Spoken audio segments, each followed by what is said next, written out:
I stared at Mark Davidson across his mahogany desk, maintaining a neutral expression as he delivered the news with barely concealed satisfaction. His words hung in the air between us. We're restructuring the department, and unfortunately, your position won't exist after next month. I see, I said quietly, watching his smirk grow wider.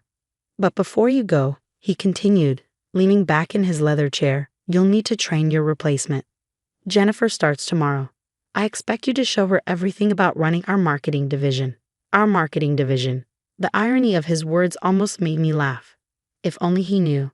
My name is Sarah Mitchell, and for the past 12 years, I've been the marketing director at Davidson Tech Solutions, or at least that's what everyone thought.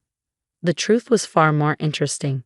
3 months ago, I had secretly purchased the entire company through a holding corporation I built over the years. Mark had no idea that the MKS Ventures that now own Davidson Tech was actually named after my initials, Sarah Catherine Mitchell. Of course, I replied, keeping my voice steady. I'll make sure Jennifer learns everything she needs to know. Mark nodded, clearly pleased with my docile response. Good. I knew you'd be professional about this. Too many people get emotional when they're let go. I thought about the stack of documents sitting in my lawyer's office, waiting to be filed tomorrow morning. Yes, emotions can certainly get in the way of business decisions. As I walked back to my office, I couldn't help but reflect on how I got here. 12 years ago, I'd started at Davidson Tech as a junior marketing associate. Back then, the company had been run by Mark's father, Robert Davidson, a brilliant businessman who saw potential in everyone, regardless of their gender or background. Under Robert's leadership, I'd flourished. He'd mentored me, challenged me, helped me grow from an eager rookie into a seasoned professional.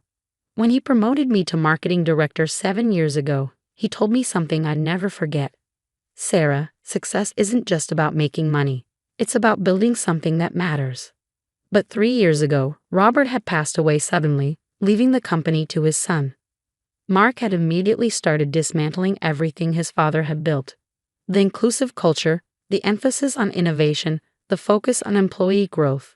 All of it replaced by a toxic environment of favoritism and short-term profit chasing. I watched as talented people were pushed out, replaced by Mark's drinking buddies and golf partners. The company's reputation began to suffer, our market share started slipping, and our best clients began looking elsewhere. That's when I started buying stock. It had begun as a small investment, just a few shares purchased through my personal account. But as Mark's mismanagement continued, more shareholders started selling. I created MKS Ventures as a holding company and began acquiring larger blocks of shares, always staying just under the threshold that would require public disclosure.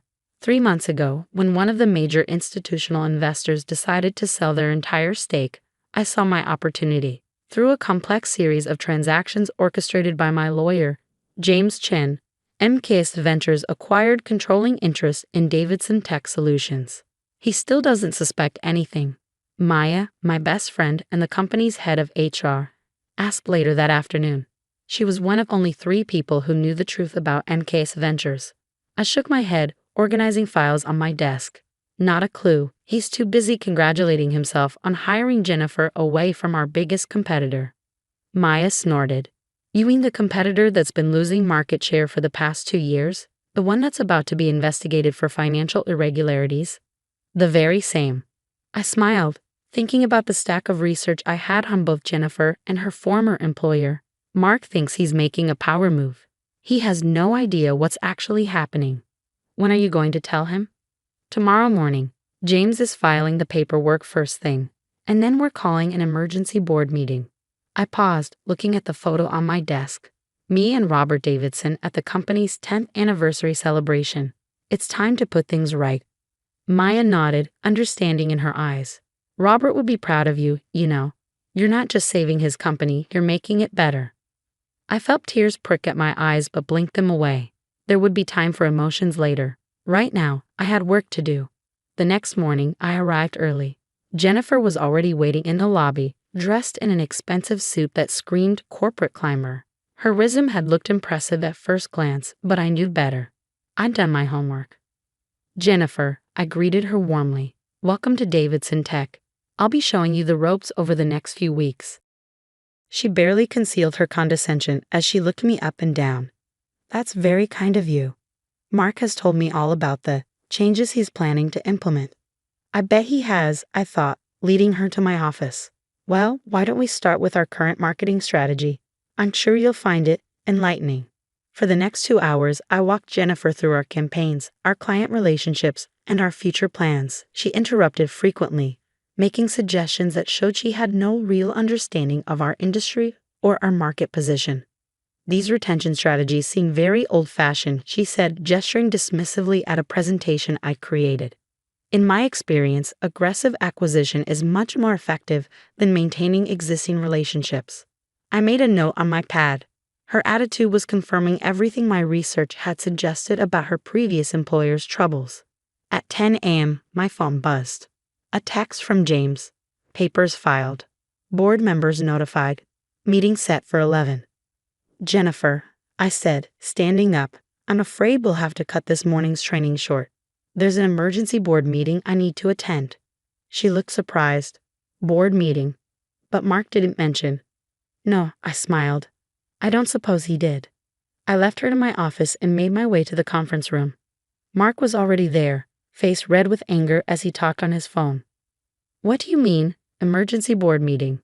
I'm the CEO. I have to approve any board meetings. He looked up as I entered, covering the phone with his hand. Sarah, what are you doing here? This is for executives only. I know, I said calmly, taking a seat at the head of the table. That's why I'm here. Before he could respond, other board members began filing in. I recognized most of them. The old guard who had served under Robert, gradually pushed to the sidelines by Mark over the past 3 years. James Chen arrived last, carrying a thick folder of documents. He nodded to me as he took his seat. What's going on here? Mark demanded, looking around the room. I didn't authorize this meeting. No, I said, standing up. I did. The room fell silent as James began distributing documents to each board member.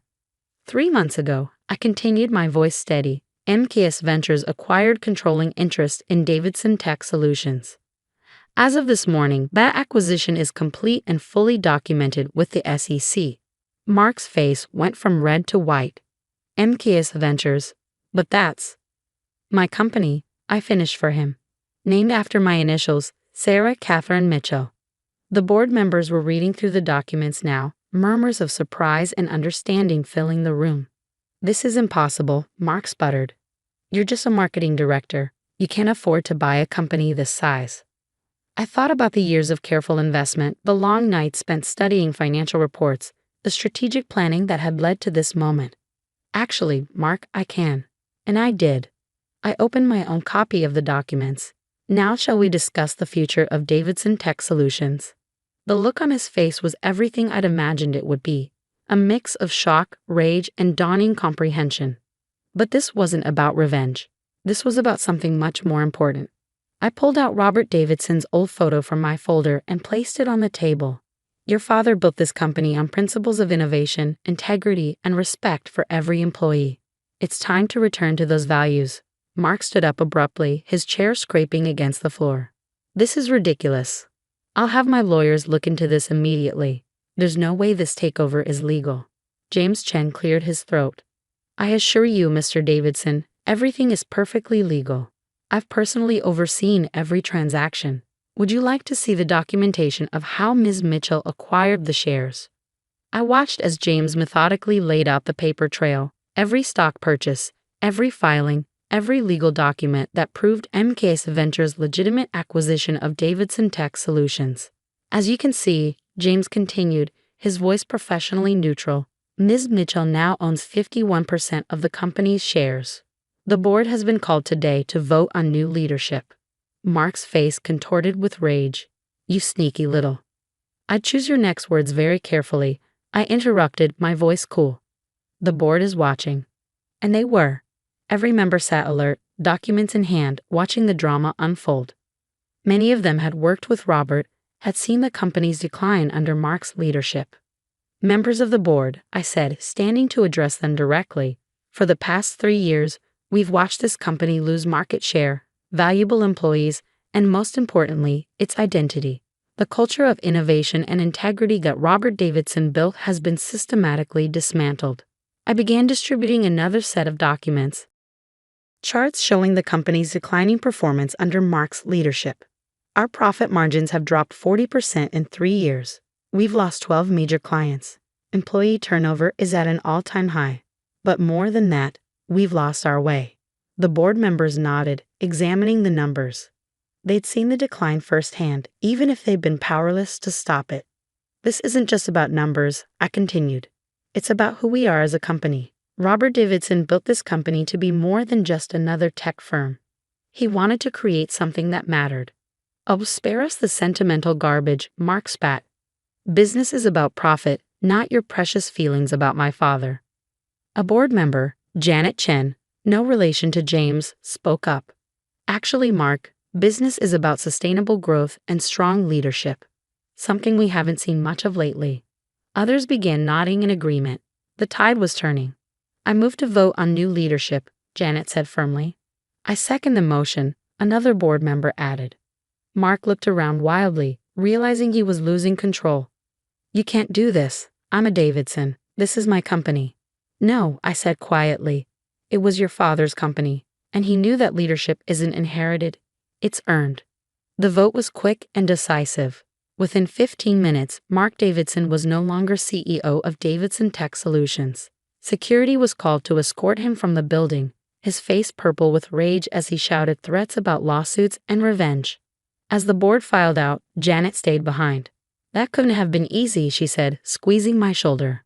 But it was necessary. I nodded, feeling the weight of responsibility settling on my shoulders. The hard part's just beginning. And it was. The next few weeks were a whirlwind of activity. First, there was Jennifer to deal with.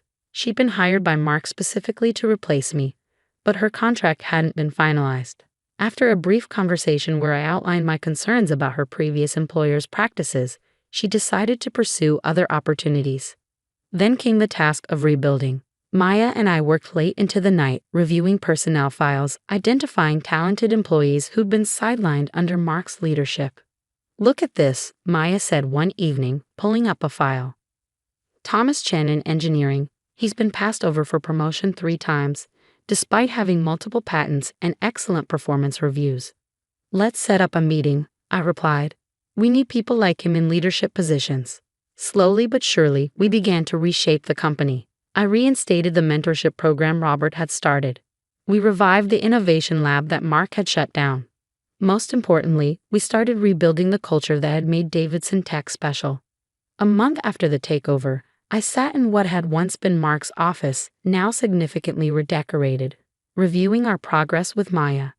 Employee satisfaction scores are up 30%, she reported, and we've had 3 former employees reach out about coming back.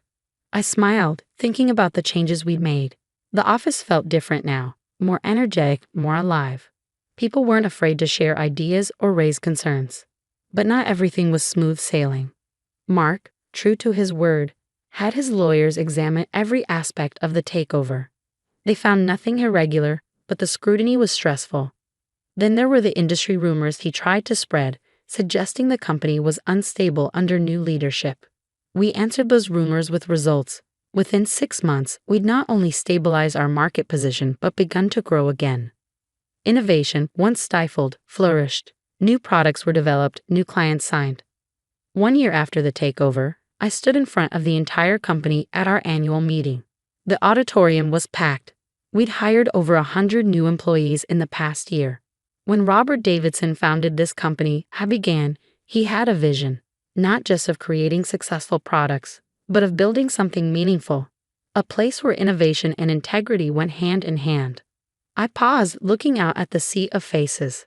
Some had been there under Robert's leadership, others were new, but all shared the same sense of purpose. For a while, we lost sight of that vision. But today, we're back on track. Our profits are up 45% from last year. Our employee satisfaction is at an all-time high. But more importantly, we're making a difference. I gestured to the screen behind me, showing our latest project. A collaborative effort between our tech team and local schools, helping bring STEM education to underprivileged communities. This is what success looks like, I continued. Not just numbers on a spreadsheet, but real impact on real people's lives. After the meeting, Maya found me in my office, staring at Robert's old photo.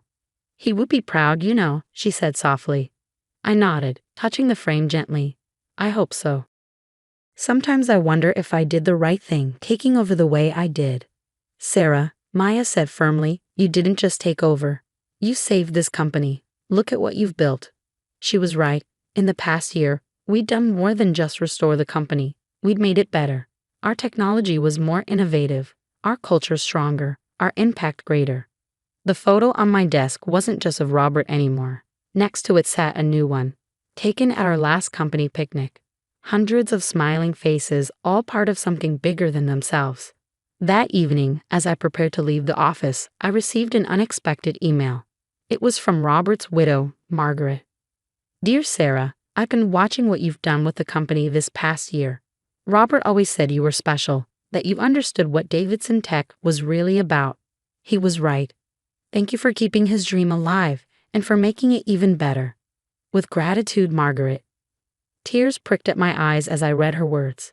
This was why I'd done it, not for revenge against Mark, not for personal gain, but because some things are worth fighting for.